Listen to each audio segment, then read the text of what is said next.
अगर आपको हमारी जानकारी पसंद आए तो चैनल को सब्सक्राइब करें और वीडियो को लाइक और शेयर करना न भूलें। जी खाटू श्याम बाबा। अब आपके प्रश्न का सही उत्तर। खाटू श्याम जी का मंदिर राजस्थान में ही क्यों है? महाभारत के स्थलों पर क्यों नहीं? महाभारत युद्ध में भीम के पौत्र बर्बरीक, घटोत्कच के पुत्र, ने भगवान श्री कृष्ण को वचन दिया था कि वे अपना शीश दान करेंगे। जब युद्ध आरंभ होने वाला था, तब श्री कृष्ण ने उनसे शीश मांगा और उन्होंने प्रसन्नता से अपना सिर दान कर दिया। दान करने के बाद श्री कृष्ण ने बर्बरीक के शीश को युद्धभूमि पर ऊंचे स्थान पर स्थापित कर दिया, ताकि वे संपूर्ण युद्ध देख सकें।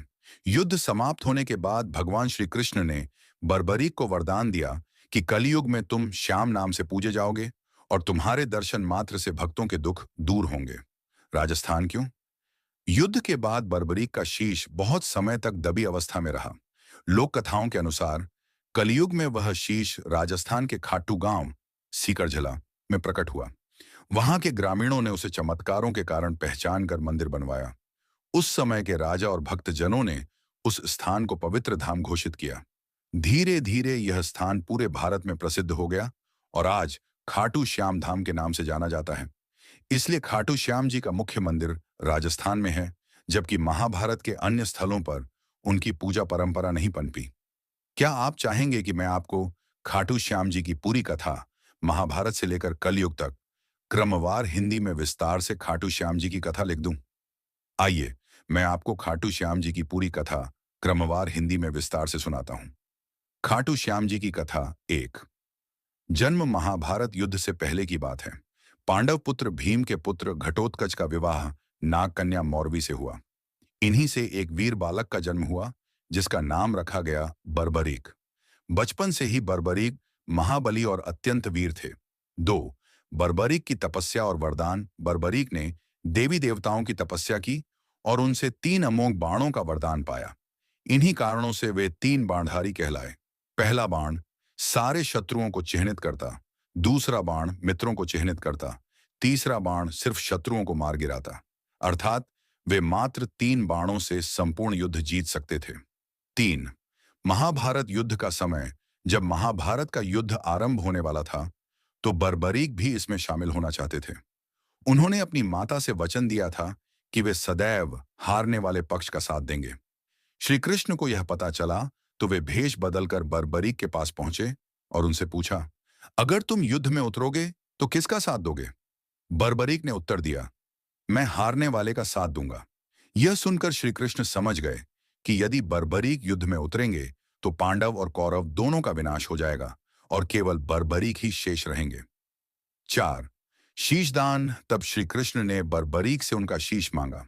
बर्बरीक ने तुरंत सहर्ष अपना शीश दान कर दिया, इसलिए उन्हें शीश के दानी कहा जाता है। श्री कृष्ण ने उनके शीश को युद्ध भूमि पर ऊंचे स्थान पर स्थापित किया, ताकि वे संपूर्ण युद्ध का दृश्य देख सकें। 5, युद्ध के बाद महाभारत युद्ध समाप्त हुआ। श्री कृष्ण ने बर्बरीक से पूछा, इस युद्ध में विजय किसकी हुई? बर्बरीक ने उत्तर दिया, मैंने देखा कि संपूर्ण युद्ध में किसी और का पराक्रम नहीं, केवल आपका, कृष्ण का। चक्र और अर्जुन का गांडीव चलता रहा, बाकी सब तो भगवान की इच्छा से ही हुआ। 6, वरदान। श्री कृष्ण उनकी भक्ति और वीरता से प्रसन्न होकर बोले, कलयुग में तुम श्याम नाम से पूजे जाओगे। तुम्हारे भक्त जब जब तुम्हें पुकारेंगे, तुम उनकी सहायता करोगे। तुम्हारे दर्शन मात्र से दुख दरिद्रता दूर होगी। 7, खाटू में प्रकट होना। कथा है कि बर्बरीक का शीश युद्ध के बाद धरती में दफना दिया गया था। कलयुग में वह शीश राजस्थान के सीकर जिले के खाटू गांव में चमत्कार रूप से प्रकट हुआ। उस समय के राजा और भक्तजनों ने इसे दिव्य शक्ति मानकर यहाँ भव्य मंदिर का निर्माण कराया। आज वही स्थान खाटू श्याम धाम के नाम से संपूर्ण भारत और विश्व में प्रसिद्ध है। निष्कर्ष, खाटू श्याम जी यशाश महाभारत के बर्बरीक। उन्होंने अपना शीश दान करके असीम बलिदान दिया। श्री कृष्ण ने उन्हें कलयुग के भगवान होने का वरदान दिया।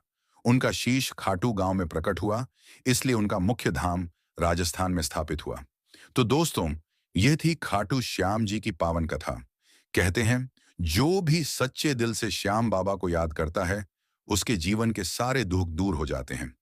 अगर आपको यह वीडियो पसंद आया हो तो चैनल को लाइक, शेयर और सब्सक्राइब करना न भूलें।